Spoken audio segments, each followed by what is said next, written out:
Hello guys, welcome to my YouTube channel. तो आज हम कर रहे हैं एक्सरसाइज 9.3। इसके कुछ क्वेश्चन हमने 1 से 5 क्वेश्चन पहले ही कर लिए हैं, तो इसके आगे क्वेश्चन आज हम कंटिन्यू करेंगे। तो 6 क्वेश्चन करते हैं हम। Form the differential equation of the family of circles touching Y axis at origin. अब इसका क्या मतलब है, चलो कुछ बेसिक्स करते हैं पहले सर्कल्स के। ठीक है, तो जनरल सोल्यूशन ऑफ सर्कल क्या होती है, जिसका रेडियस ए है और जिसका सेंटर है एच के, तो उसकी जनरल इक्वेशन होती है एक्स माइनस एक्स का whole square plus Y minus K का whole square equals to A square. ठीक है, और आपका कर्व कुछ इस तरह से दिखता है। तो ये तो होगी आपकी जनरल सोल्यूशन। अब इसमें भी डिफरेंट वेरिएशंस हैं। तो पहला वेरिएशन क्या आता है कि आपका सेंटर लाई करेगा ओरिजिन पे, ठीक है, और रेडियस आपका ये है, तो आपका इक्वेशन कुछ ऐसा दिखेगा। आप एच और के की जगह 0 0 पुट कर देंगे ऊपर वाली इक्वेशन में, ठीक है, और रेडियस की जगह ए, तो ए स्क्वायर हो गया ये। ठीक है, तो इस सर्कल आपका हो गया X square plus Y square equals to A square. ये सर्कल आपका कुछ इस तरह से दिखेगा जिसका सेंटर है 0 0 एंड रेडियस है ए। ठीक है, इसमें एक और वेरिएशन आता है, if the circle touches the x axis at origin the centre lies. ठीक है, x axis if the circle touches the x axis at origin. ठीक है, ओरिजिन पे अगर एक्स एक्सिस सर्कल आपका टच कर रहा है तो इस तरह के सर्कल्स दिखेंगे आपको। तो ठीक है, सेंटर आपका लाई करेगा वाई एक्सिस पे। अगर कोई चीज़ वाई एक्सिस पे लाई करती है तो उसका सेंटर, तो उसका एक्स कोऑर्डिनेट बेसिकली होता है 0। तो ठीक है, उसका रेडियस हमने मान लिया ए, तो आपका ये वाला पोर्शन हो गया आपका ए। ठीक है, तो आपका इक्वेशन कुछ और सेंटर हो गया इसका 0, ए। तो आपका जनरल सोल्यूशन में अगर आप पुट करोगे ये वाली चीज़ें, जैसे कि सेंटर 0, ए, मतलब एच आप पुट कर दो 0 और के पुट कर दो आप ए, और रेडियस आपका ए है ही, तो आपकी सर्कल इक्वेशन की सर्कल बन जाएंगी ये वाली। ठीक है, अब इसमें एक और वेरिएशन, लास्ट वेरिएशन, जो कि क्वेश्चन है आपका, ये the circle touches the Y axis at origin. आपके सर्कल वाई एक्सिस को टच कर रहे हैं, तो इसका मतलब है कि आपका सेंटर लाई करेगा बेसिकली एक्स एक्सिस पे। अगर एक्स एक्सिस पे कोई भी चीज़ लाई करती है तो उसका वाई कोऑर्डिनेट होता है 0। ठीक है, तो सेंटर हो गया इसका और रेडियस है इसका आपका ए। ठीक है, तो अब एच के की वैल्यू क्या है आपकी, एच की वैल्यू है ए एंड के की वैल्यू है 0। तो आप जनरल सोल्यूशन में जनरल इक्वेशन जो मैंने आपको स्टार्टिंग ऑफ द लेक्चर में बताई थी, तो एच की जगह रख दो आप ए और के की रख दो आप 0 और ए ये हो जाएगा। तो ठीक है, अब यही क्वेश्चन कह रहा है आपको। अगर आप क्वेश्चन पे दोबारा जाओगे देखोगे, form the differential equation of the family of circle touching Y axis at origin. तो ये वाला वेरिएशन है इसका। ठीक है, तो आपके पास इक्वेशन आ गई ये वाली। अब आपको बेसिकली ये डिफरेंशियल इक्वेशन बनानी है इस कर्व से। तो हमारे पास क्या है यहाँ पर, एक्स माइनस ए का whole square plus Y minus 0 का whole square equals to A square. ठीक है, अब क्या करो, एक्स माइनस ए का होल स्क्वायर क्या होता है, X square plus A square minus 2ax plus Y square equals to A square. A square से ए स्क्वायर कैंसिल हो गया। अब क्या होगा, X square plus Y square. आप इस वाली टर्म को राइट साइड में ले जाओ। अब इसमें कितने आपको दिख रहे हैं आर्बिट्ररी कांस्टेंट, इसमें एक आर्बिट्ररी कांस्टेंट है, तो इसको आपको एक बार डिफरेंशिएट करना है। ठीक है, अगर आप डिफरेंशिएट करोगे तो क्या आएगा, 2x इसका, और इसका क्या आएगा 2y divide by D x, और इसका हो जाएगा 2a। ठीक है, ये होगी सेकंड इक्वेशन आपकी। अब क्या करोगे आप, फर्स्ट इक्वेशन आपकी ये थी ना, इसमें से आप क्या करोगे 2a की वैल्यू निकाल लोगे। 2a की वैल्यू क्या होगी, X square plus Y square divide by X. ये देखो यहाँ पर X square plus Y square divide by X equals to 2a। अब इस 2a की वैल्यू को आप रख दोगे इस वाली इक्वेशन के अंदर। ठीक है, यहाँ पर तो 2a की वैल्यू जैसे ही आप रखोगे तो ये हो जाएगा 2x plus 2y divide by D X equals to X square plus Y square divide by X. ठीक है, अब आप क्या करोगे, एक्स को मल्टीप्लाई कर दोगे इन दोनों टर्म के साथ, क्योंकि एक्स अगर एलसीएम लोगे तो बेसिकली आपको इन दोनों के साथ मल्टीप्लाई करना पड़ेगा। तो 2x square plus 2xy divide by D X equals to X square plus Y square. ठीक है, अब आप क्या करोगे, जो लेफ्ट वाली टर्म है, राइट वाली टर्म है, बेसिकली आप उसको लेफ्ट में ले आओगे। तो यहाँ पे क्या आ जाएगा, 2x square minus x square plus minus Y square. इन दोनों को टर्म को क्लब करोगे तो एक एक्स स्क्वायर से 2x square minus x square करोगे तो खाली एक्स स्क्वायर बचेगा यहाँ पर। ठीक है, और ये आपका, और इसको आप D Y by D X को लिख दोगे वाई डैश। तो बेसिकली आपका आंसर हो जाएगा इस क्वेश्चन के लिए। समझ आ गया। अब नेक्स्ट क्वेश्चन करते हैं, 7th question. Form the differential equation of the family of parabola having vertex at origin and axis along the positive Y axis. मैंने आपको ये 4 वेरिएशन पढ़ाए थे पैराबोला के 3rd लेक्चर में, कि इसके 4 वेरिएशन होते हैं कि ठीक है, तो इसमें वन ऑफ द वेरिएशन क्या है कि ये पॉजिटिव वाई एक्सिस पे है बेसिकली। ठीक है, तो इस टाइप का कर्व दिखेगा आपका, और यहाँ पे आपका कहीं पे फोकस होएगा बेसिकली। ठीक है, तो इसकी कर्व इक्वेशन की कर्व क्या होती है, X square equals to 4ay। आपको अगर चारों वेरिएशन जानने हैं तो आप लेक्चर 3rd देख लेना, उसके अंदर सारे वेरिएशन बताए मैंने। तो इस वाले कर्व का इक्वेशन क्या बनेगा आपका, x square equals to 4ay, ठीक है। इसमें एक आर्बिट्ररी कांस्टेंट है, तो इसका मतलब क्या हुआ कि हमें इसको एक बार डिफरेंशिएट करना है, तो डिफरेंशिएट करते हैं इसको, ठीक है। तो लेफ्ट साइड करेंगे तो क्या आएगा 2x, राइट साइड करेंगे तो 4a तो कांस्टेंट रहता है तो ये बाहर निकल जाएगा, और y का होता है dy/dx, ठीक है। अब क्या करो आप, फर्स्ट इक्वेशन के अंदर से 4a की वैल्यू निकाल लो, तो 4a की वैल्यू क्या हो जाएगी आपकी x²/y, ठीक है। अब इस 4a की वैल्यू को आप किस में रख दोगे, और जो सेकंड इक्वेशन आपकी जो डिफरेंशिएट करके निकाली थी आपने, तो 4a की जगह आप रख दोगे x²/y, ठीक है। तो ये हमने यहाँ पे किया है, ठीक है। अब यहाँ पे उसके बाद क्या होगा कि एक x से यहाँ से एक x काट दो, तो आपके पास बचा, और ये y को आप ले आओ लेफ्ट साइड के न्यूमरेटर में, तो 2y equals to x dy/dx आ जाएगा आपका। उसके बाद आप dy/dx को क्या करोगे, बस y डैश लिख दोगे और मैनिपुलेट कर दोगे थोड़ा सा, मतलब ये वाली टर्म, इस वाली टर्म को आप राइट साइड ले आओगे बेसिकली, और dy/dx को y डैश लिख दोगे, तो ये आपका आंसर हो जाएगा। नेक्स्ट क्वेश्चन करते हैं, 8th question. Form the differential equation of the family of curves having foci on Y axis and centre at origin, ठीक है। इस तरह का क्वेश्चन हम थर्ड लेक्चर में ऑलरेडी कर चुके हैं, जिसमें हमें उस टाइम पे क्या था, आपका उसमें बोला था कि foci on Y axis, foci on X axis, तो आपकी उस टाइम पे फोकाई थी यहाँ पर, ठीक है, और इसकी इक्वेशन बनती थी ये वाली।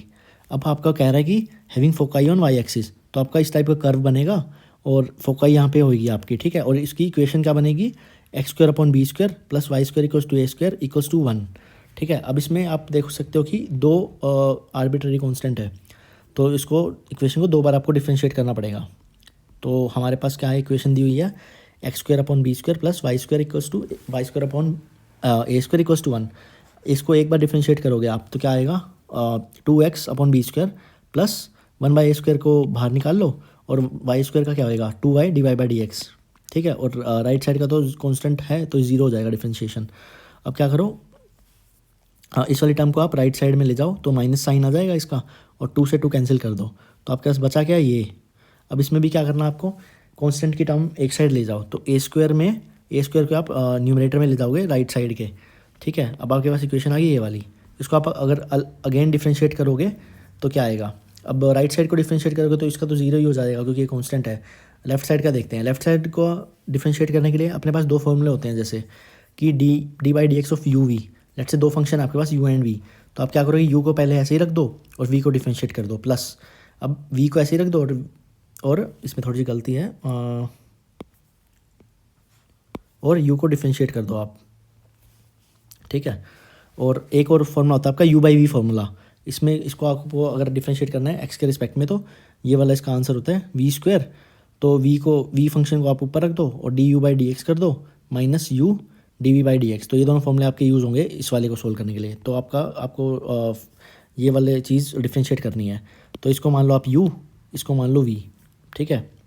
तो आपने पहले u को ऐसे ही रख दिया और डिफरेंशिएट कर दिया v आपका था dy/dx, तो d2y/dx हो जाएगा उसका डिफरेंशिएशन, प्लस अब की बार v को ऐसे ही रख दो आप, v आपका था dy/dx, ठीक है, और डिफरेंशिएट करना आपको y/x, तो y/x के लिए आप ये वाला फॉर्मूला यूज़ कर सकते हो बेसिकली, ठीक है। तो ये वाली टर्म तो ऊपर से हमने कॉपी कर दी, प्लस dy/dx, अब इसका डिफरेंशिएशन करना आपको, तो आप ये वाला फॉर्मूला यूज़ कर सकते हो, ठीक है। देखो न्यूमरेटर को हमने स्क्वायर कर दिया, प्लस फिर उसको डिनोमिनेटर में स्क्वायर कर दिया, और उसको न्यूमरेटर में ऐसे ही लिख दिया, फिर ऊपर वाली टर्म को आपने डिफरेंशिएट किया dy/dx, ठीक है, माइनस इस अब की बार क्या करा आपने, y को ऐसे ही रख दिया आपने, ठीक है, और नीचे वाले टर्म को डिफरेंशिएट किया, तो कि डी अगर x को आप dx से डिफरेंशिएट करोगे तो क्या आएगा 1, ठीक है। अब बस आपने सारी डिफरेंशिएशन 2 बार कर ली है, अब क्या है, बस इसको थोड़ा सा अच्छी तरह लिखना है, आपका x से x कट जाएगा यहाँ पे x², ठीक है। अब बचेगा क्या आपके पास, ये वाली चीज़ d2y/dx² को आप लिख सकते हो y double dash,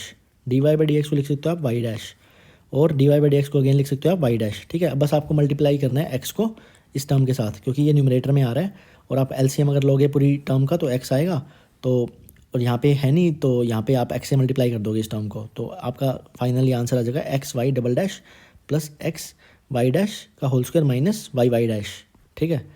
next question करते हैं हम 9th question. Form the differential equation of the family of hyperbola having foci on x axis, ठीक है, एंड सेंटर एट ओरिजिन।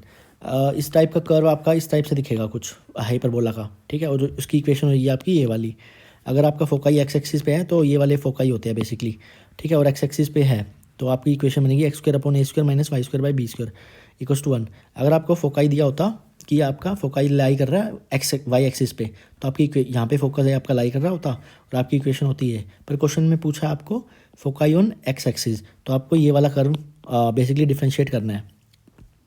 चलिए आगे करते हैं इसको। तो आपके पास इक्वेशन दी हुई है ये X square upon A square minus Y square upon B square equals to 1।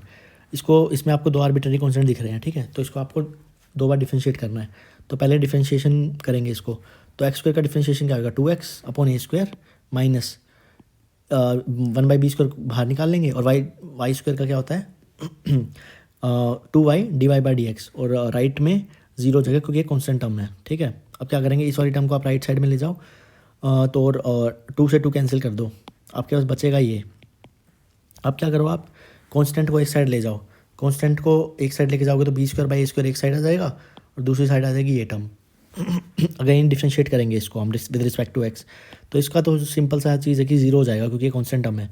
इसको डिफ्रेंशिएट करने के लिए वैसे ही लास्ट क्वेश्चन में जैसे हमने किया था यूवी फॉर्मूला यूज़ करेंगे हम, ठीक है। तो यूवी फॉर्मूले कैसे होते हैं, इस वाली टर्म को आप यू मान लो, इस वाली टर्म को आप वी मान लो, ठीक है। तो आपने डिफ्रेंशिएट किया तो यू को आपने ऐसे ही रख दिया और वी को डिफ्रेंशिएट किया। वी क्या है आपकी टर्म, ये वाली टर्म, इसको डिफ्रेंशिएट करोगे एक्स के रिस्पेक्ट में तो आएगा आपका d2y/dx², ठीक है। अगली बार आपने इस वाली टर्म को वी को ऐसे ही रख दिया यहाँ पे, और ठीक है। और dy/dx किसका करोगे आप, इस टर्म का।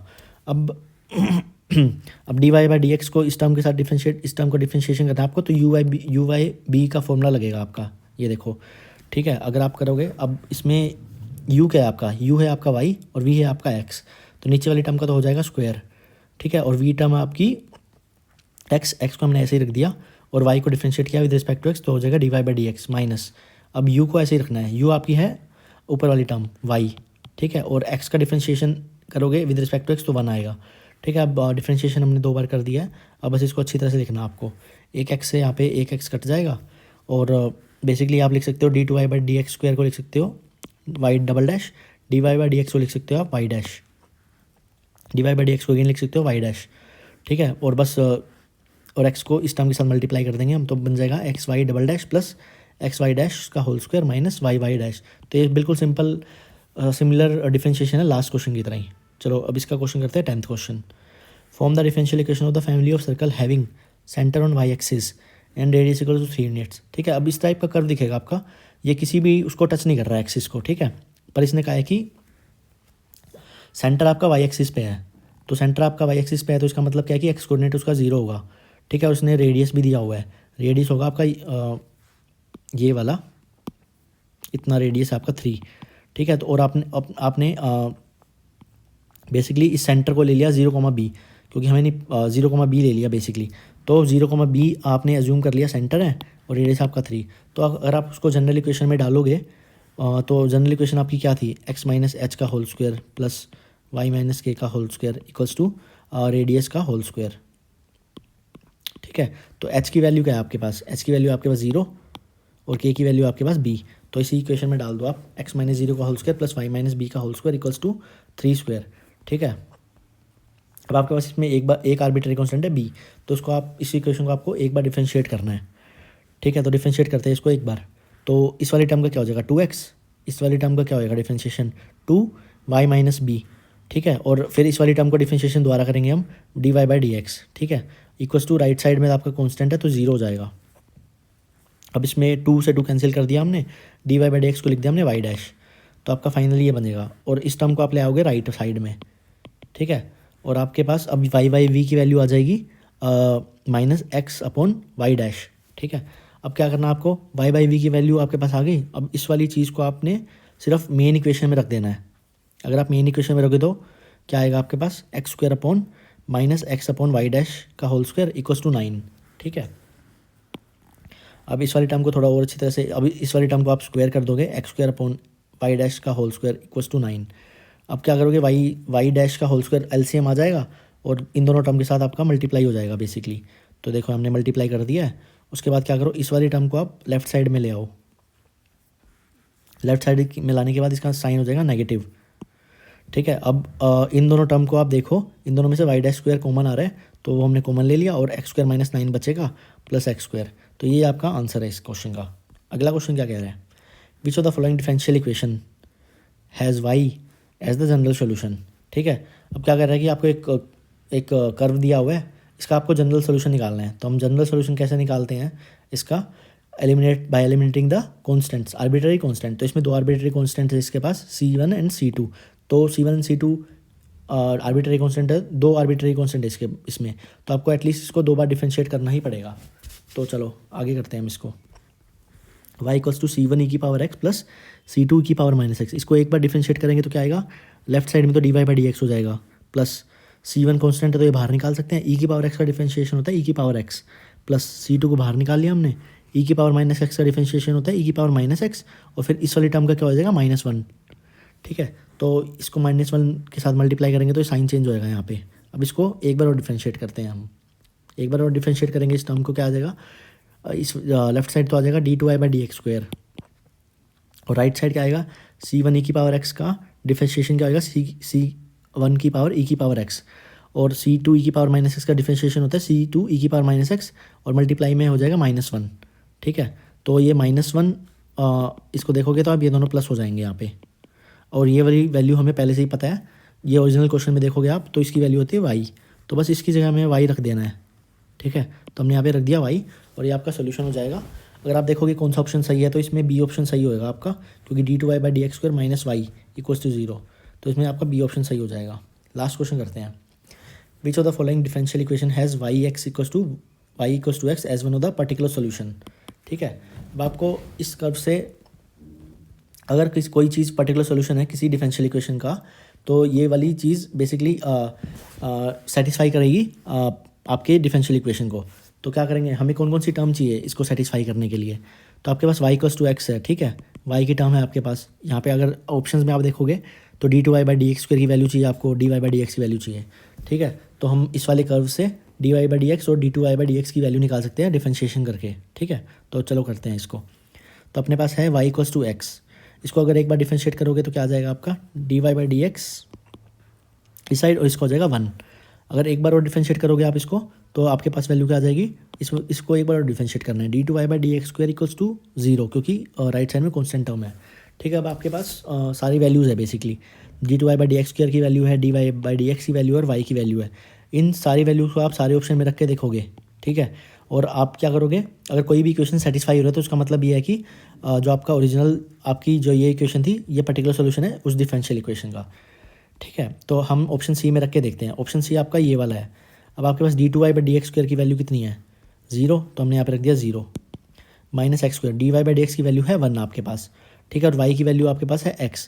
तो अगर आप इन सब वैल्यूज़ को रख के देखोगे तो आपका आंसर आ जाएगा 0। Basically right hand side equals to left hand side equals to right hand side, तो आपका ऑप्शन सी करेक्ट हो जाएगा, क्योंकि ये इस डिफरेंशियल इक्वेशन को सेटिस्फाई कर रहा है। ठीक है, तो हमारे ये वाला लेक्चर यहीं पे ख़त्म होता है। Thank you for watching.